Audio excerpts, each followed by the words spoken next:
breakfast. Alright guys, I'm gonna eat breakfast.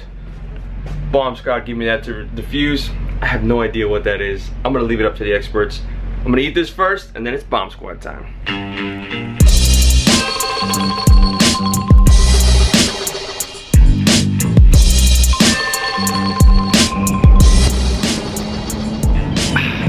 Good morning, everybody.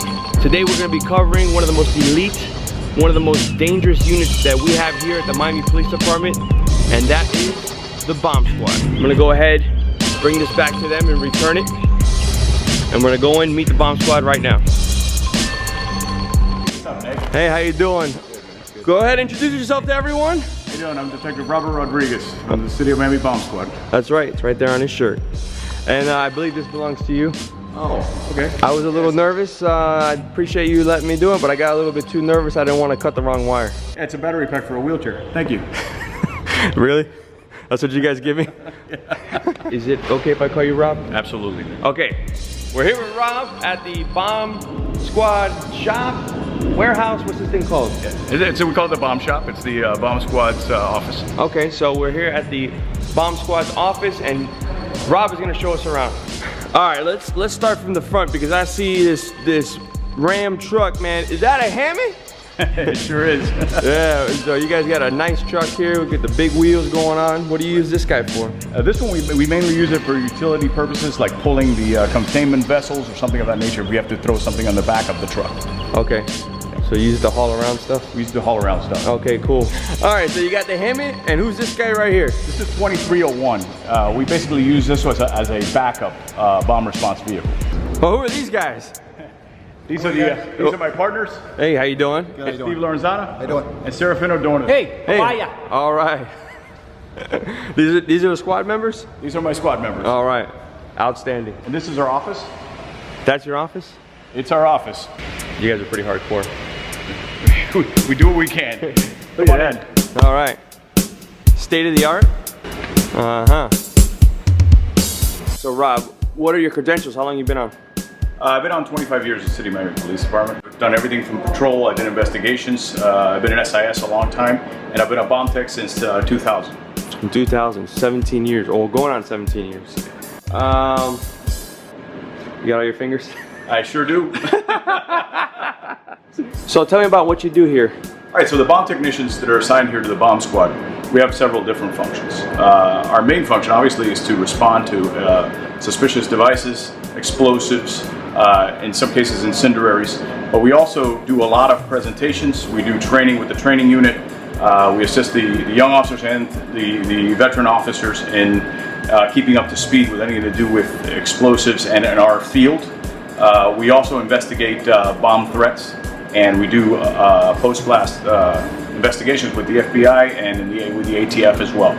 All right, so let's say I want to give up the vlogging and I want to become a bomb technician. I have zero knowledge in this. You know, I know a little bit red wire, blue wire. But how long would it take for me to actually get started and to become a certified bomb technician and be out here with you guys? Well, to be a certified bomb technician, first of all, you got to be selected, you got to be vetted, you got to go through all the background stuff. The FBI does all their stuff for you.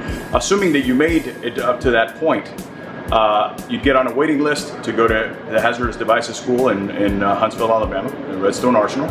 And then from there, once you do go to the school, and usually the waiting list is fairly long, once you do go to the school, it's 5 weeks full-time at the Arsenal.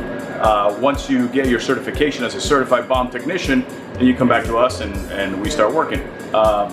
You must do certain things to keep up that certification. You got to do every 3 years. You got to go back to a mandatory recertification at Redstone. We all have to do it a week every 3 years, and we also keep up our training 16 hours a month, where we do in-house training. All right, sounds good. I think I'll be ready to go. All right, Rob, show me the goods. Some of our responsibilities here are to train some of our fellow officers, and in some cases we do presentations at even in schools and stuff, and we like to show some recognition so that people don't, touch things that they shouldn't. That's really what we're teaching more than anything. Right here you got some examples of different kind of fireworks, different kind of explosives that are used, and sometimes in commercial use. These are what they show the officers too? Yes, I show the officers this as well. Okay. You know, det cord, for example, you know, looks like a nice, colorful rope, but it's actually a high explosive. Over here we have some different types of explosive devices that were used in past stuff, and some different examples of things that can happen. Some booby traps and stuff, and like for example the shoe bomber or the Unabomber. So this is the shoe bomber? This is something similar, yes. Okay, and then you said this is a Unabomber? Something similar to what the Unabomber was sending at the time that he was doing the bombings.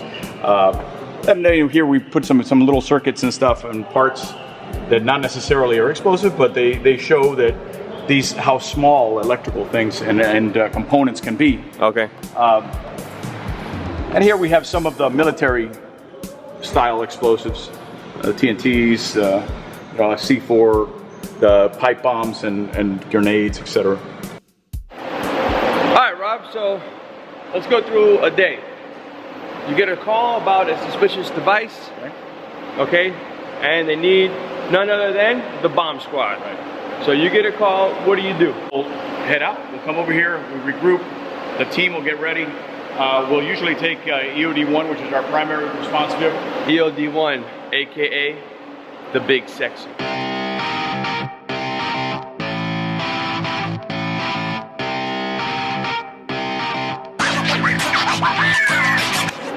So EOD-1 carries a lot of our equipment so we can handle any kind of device or a threat that's presented to us.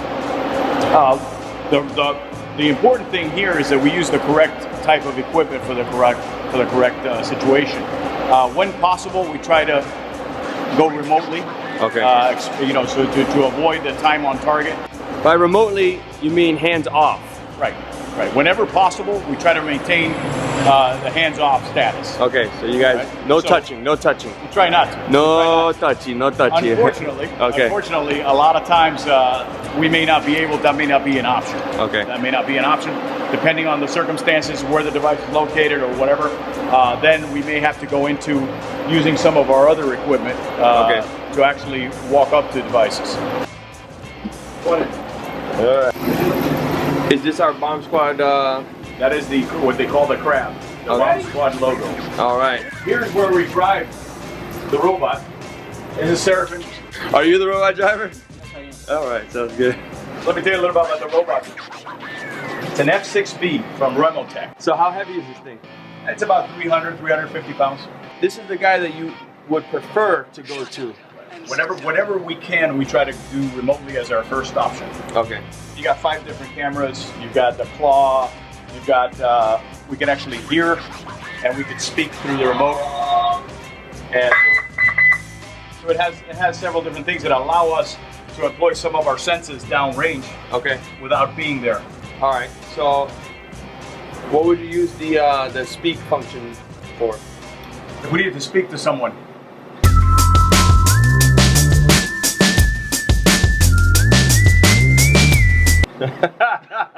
Well, thanks for clarifying that.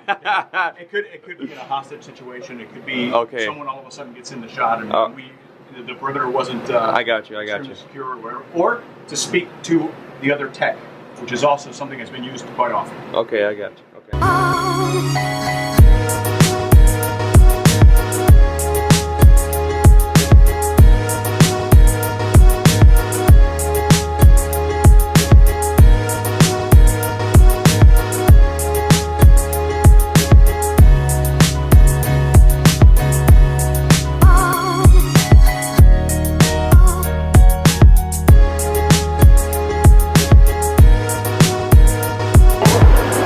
Excuse me, I think you dropped this. Thank you, man. I've been looking for this everywhere.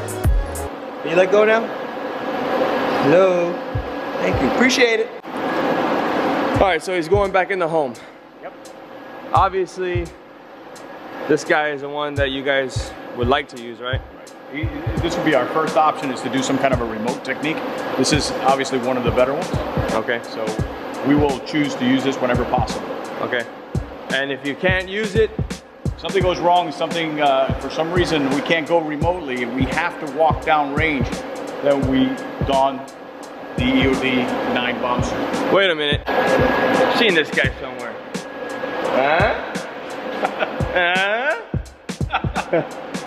So wait a minute, he's not resting. This is not only used for the Running Man Challenge, this is actually used for something? This is actually a very important tool of ours. All right. Talk to me, what do we got here? This is basically the bomb suit together. Weighs anywhere from about 75 pounds to about 80 pounds.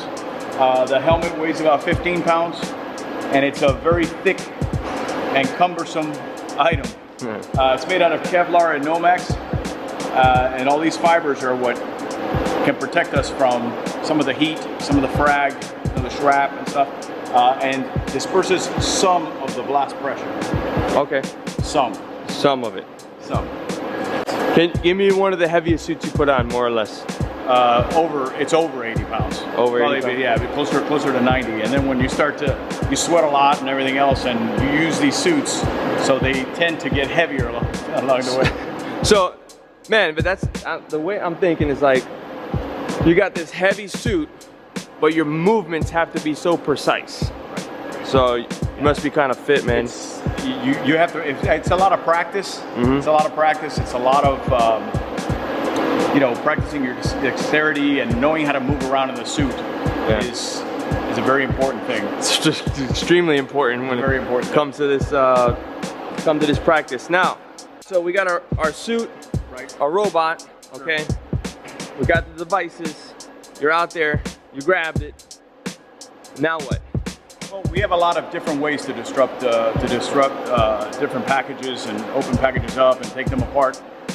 One of them would be our Pam Disruptor, similar to what is on the robot. Okay. It's basically a cannon, and we do different techniques for different items. Okay. So it's not like in the movies where you put it in a garbage can, you close the lid and say, fire in the hole! No, not always like that, no. We have several different techniques. Right here we're touching just a few things. Okay. So what primarily do you use with this? It could be a lot of different things, but one of which a lot of times we'll use water, or we use all kinds of other things. So the thing the things that go, when we hear you guys go out there and hear boom, that's water? Sometimes, yes. Oh, it depends. Wow. It's actually the propellant that shoots the water out. Oh, okay. It's whatever we use to make the water go. Oh, okay. And water is used a lot of times because water can't be squeezed. Okay. And it has some good properties to it, like it doesn't have the friction and everything, so it's cool. a good way to go. So let's go on to this stuff over here. These are some of our containment vessels. Pretty much that's a really old containment vessel. Okay, throwback. Real old. It'll probably end up in a museum soon. That's a TBT right there. And this is a single vent containment vessel. And this is a completely encapsulated total containment vessel. Let's go into so it's like a big giant sphere. So tell me, what do we use these guys for?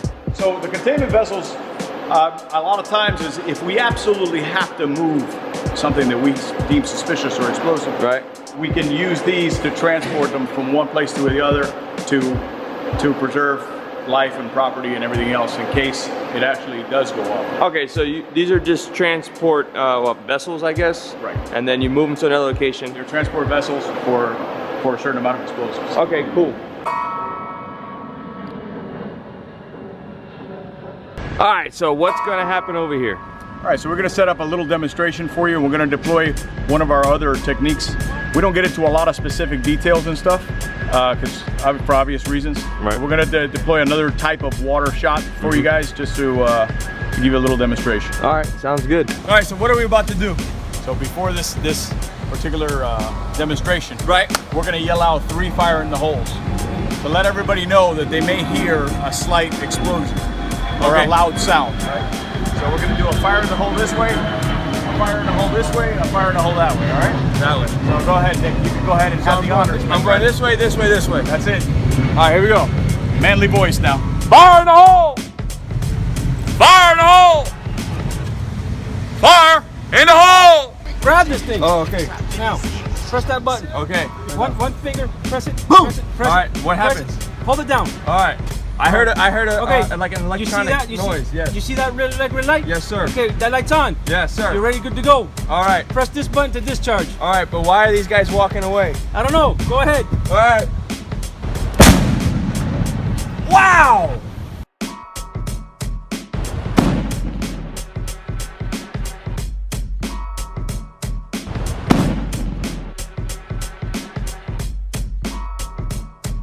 Is it okay if I buy one of these for 4th of July?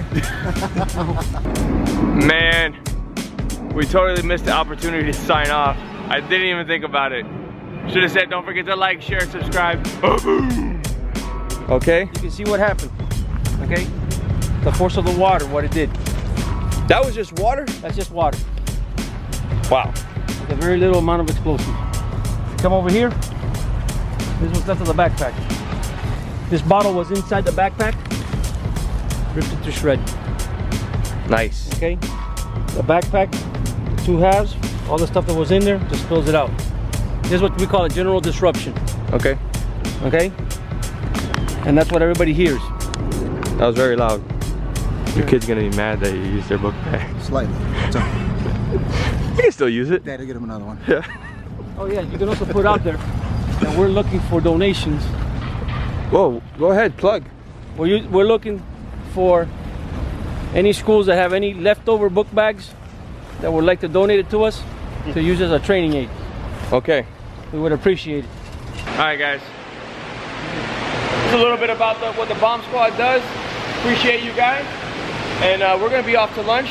So you guys, don't forget to like, share, and subscribe on YouTube. Man, they nailed it. You guys are the bomb. You guys are the bomb.